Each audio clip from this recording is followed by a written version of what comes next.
Baik pemirsa, terima kasih Anda masih bersama kami di Tajam Dialog dan kita masih membahas tentang kebencanaan Bapak. Penanganan dalam hal kebencanaan pada korban jiwa seperti apa sih Pak yang dinaungi dari Basarnas itu sendiri? Mungkin dalam hal evakuasi misalnya, seperti halnya berita terbaru tentang pemancing yang hilang terseret arus Sungai Bondoyudo beberapa waktu lalu.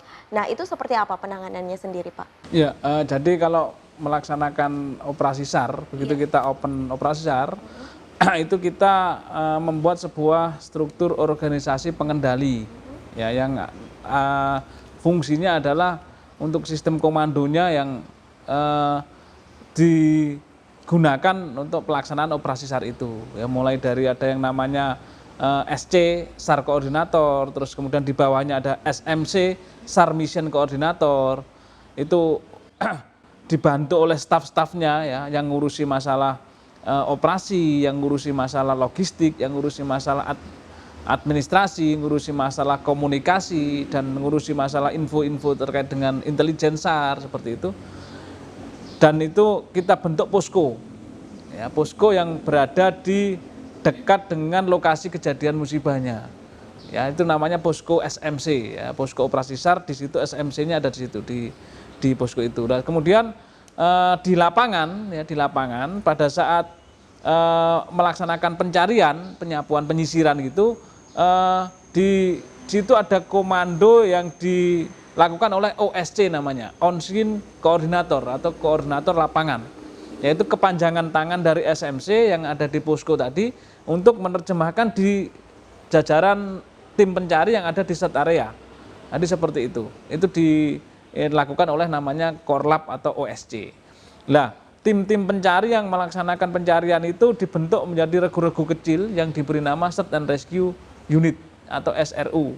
Nah, itu tim-tim kecil yang melakukan pencarian. Nah, proses itu kita lakukan mulai dari briefing pada saat kita merencanakan sebuah operasi kaitannya dengan wilayah mana yang akan dilakukan pencarian oleh masing-masing SRU, sampai akhirnya ketika belum diketemukan ada namanya debriefing di sore hari untuk evaluasi seperti itu. Nah, kalau sudah diketemukan korban, yang jelas kita tangani dari sisi stabilisasinya. Jadi kalau SAR itu kan sebenarnya ada di 4 filosofi ya Mbak. Yang pertama adalah locate atau bagaimana kita menentukan lokasinya, ya, posisinya korban ini ada di mana. Jadi ketika korban itu mengalami kondisi emergensi, mengalami kondisi yang membahayakan jiwa manusia, itu dipastikan posisinya itu di mana. Karena kita harus jelas posisinya korban itu di mana. Kalau misalnya memang belum diketahui posisinya, paling enggak kita membuat namanya set area. Set area untuk melaksanakan pencarian seperti itu. Nah, baru setelah kita tentukan lokasi korban ataupun set areanya, kita memikirkan aksesnya.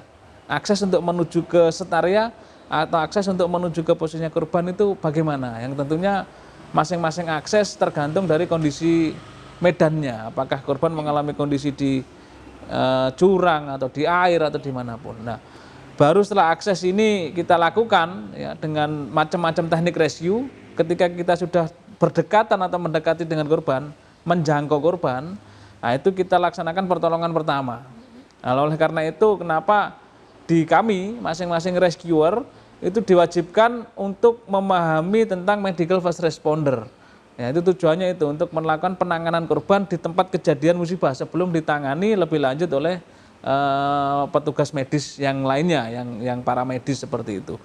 Nah, itu poin pentingnya ada di situ, sehingga ketika korban dalam posisi yang gawat ataupun gawat darurat itu bisa distabilkan terlebih dahulu, sehingga secara golden time untuk kemungkinan hidupnya bisa dipertahankan sampai ditangani oleh petugas medis yang lebih lanjut ya.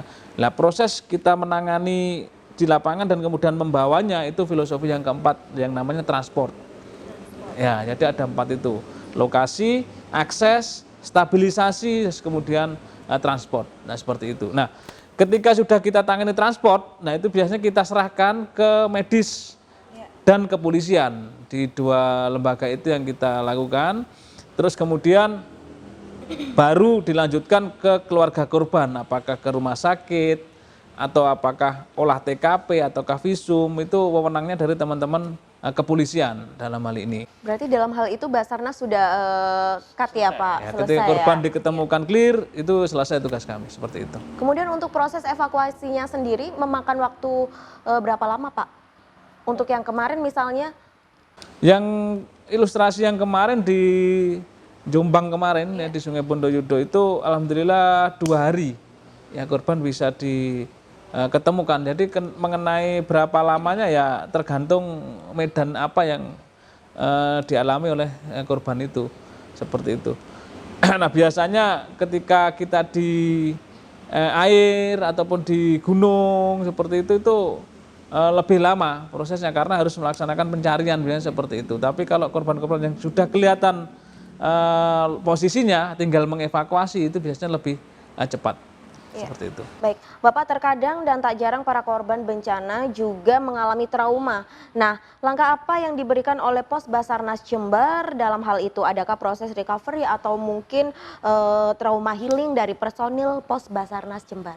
Ya, kalau sampai ke dalam tahapan pasca evakuasi itu biasanya yang menangani ya ketika kita sudah menyerahkan itu teman-teman yang memiliki spesifikasi di bidang trauma healing misalnya apakah biasanya dari PMI atau dari teman-teman Tagana, Dinas Sosial atau dari teman-teman Dinas Kesehatan ya seperti itu atau dari lembaga-lembaga masyarakat ya apakah lembaga dana dan sebagainya yang dia memang memiliki tim yang seperti itu kayak MDMC ataupun SAR MTA ataupun ACT misalnya ya, seperti itu yang menangani proses trauma healingnya ya.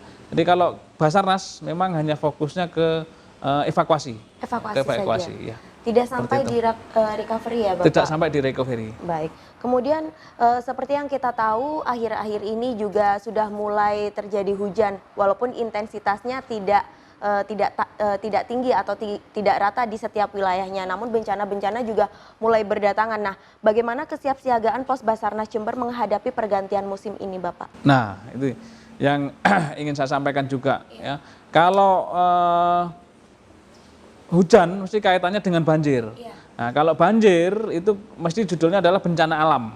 Ya, kalau bencana alam itu secara leading sektornya yang menangani secara keseluruhan adalah BPBD. Nah ini biasanya terkait dengan itu kita pasti kita awali dengan koordinasinya dengan BPBD, khususnya dalam BPBD Jember.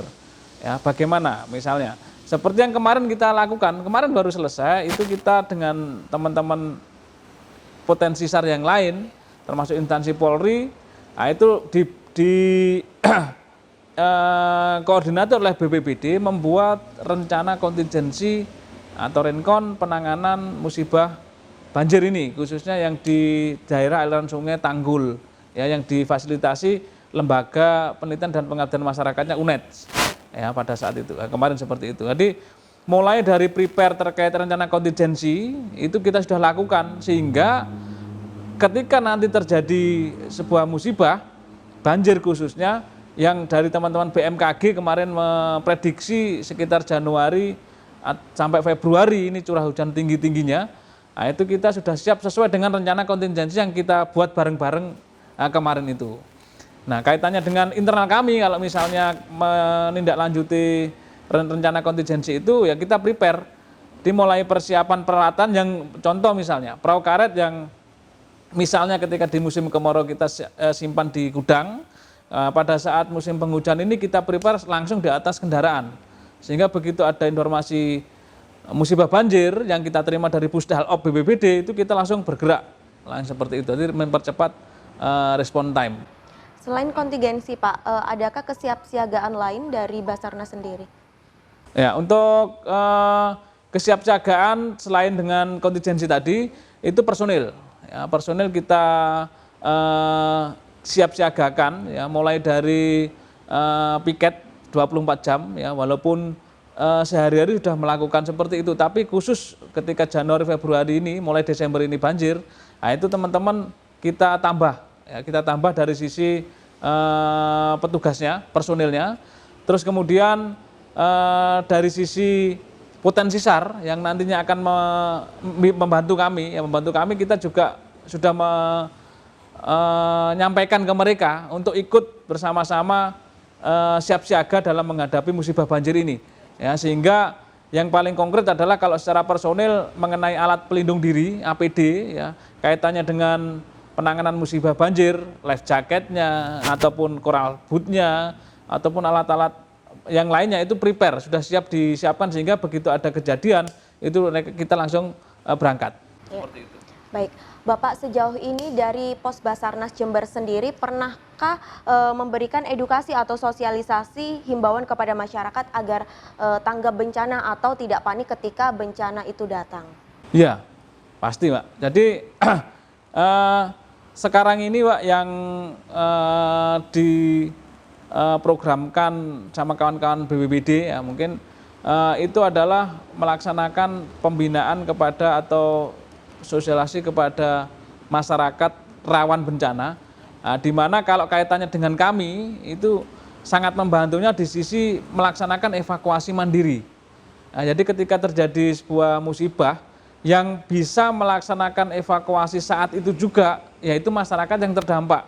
Apakah mengevakuasi keluarganya sendiri, atau saudaranya, atau tetangganya, itu yang mereka yang melaksanakan. Nah, kaitannya dengan itu, yang sekarang ini kita galakkan supaya masyarakat bisa melaksanakan evakuasi mandiri khususnya pada saat terjadinya musibah. Karena yang namanya musibah ini kan waktunya enggak bisa kita prediksi ya, apakah terjadi dini hari ataupun pas sore hari atau bagaimana. Sehingga pada saat proses evakuasi mandiri ini bisa dilakukan, ini akan memperkecil jumlah korban yang mengalami cedera ataupun yang dalam kondisi tanda kutip meninggal sambil menunggu bantuan lanjut dari instansi-instansi yang terkait, apakah dari Basarnas, BPBD ataupun instansi TNI Polri misalnya datang ke lokasi itu. Jadi seperti itu. Baik, Bapak adakah call center yang bisa dihubungi oleh masyarakat ketika nanti membutuhkan pertolongan dari Basarnas? Ya, kalau call centernya ini bisa dilihat ya, kebetulan ada di sini. Call center secara nasional adalah 115, yaitu untuk emergensi.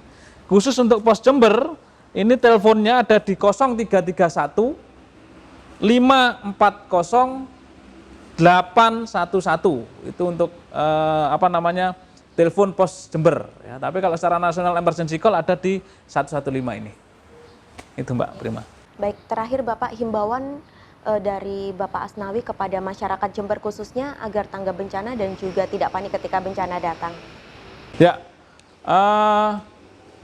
untuk masyarakat yang menghadapi musim hujan yang sebentar lagi memang akan deras-derasnya di Jember, yang pertama adalah khususnya di wilayah yang memang wilayah rawan banjir, itu mulai prepare ya. Tentunya kearifan lokal yang ada di situ sudah dibentuk karena memang pengalaman wilayahnya banjir, sehingga apa yang memang menjadi sebuah kebiasaan dalam hal prepare menghadapi musim banjir silakan mulai dilakukan. Yang pertama itu. Yang kedua, untuk aktivitas-aktivitas yang sekiranya memang membahayakan kaitannya dengan air, ya itu mohon untuk diwaspadai. Jangan sampai timbul korban-korban yang tenggelam, apakah itu di sungai ataupun di laut sebagai akibat dari kekurang sigapan atau sebagai akibat dari kecerobohan aktivitas yang membahayakan yang dilakukan oleh manusia itu sendiri ya, sehingga lebih berhati-hati, kalau bisa kurangi ya, aktivitas di air kalau memang tidak urgent khususnya pada saat musim penghujan ini. Itu aja himbauannya. Terima kasih. Pemirsa, itulah tadi perbincangan kami bersama Bapak Asnawi Suroso SIKOM. Beliau merupakan koordinator Pos Basarnas Jember. Terima kasih Bapak sudah meluangkan waktunya untuk memberikan informasi kepada masyarakat Jember. Terima kasih. Pemirsa, semoga informasi dan edukasi yang disampaikan oleh beliau tadi dapat bermanfaat dan kita bisa lebih sigap apabila bencana terjadi serta mampu memberikan pertolongan pertama pada diri sendiri. Dan pemirsa, Anda dapat menyaksikan tayangan ini melalui website kami di www.jember1tv.co.id atau Anda dapat mengaksesnya melalui Play Store Jember 1 TV. Pemirsa, saya Prima Fantari bersama kerabat kerja yang bertugas mohon undur diri dari hadapan Anda. Terima kasih atas kebersamaannya. Sampai jumpa. Salam 1 TV. Terima kasih Bapak. Terima kasih.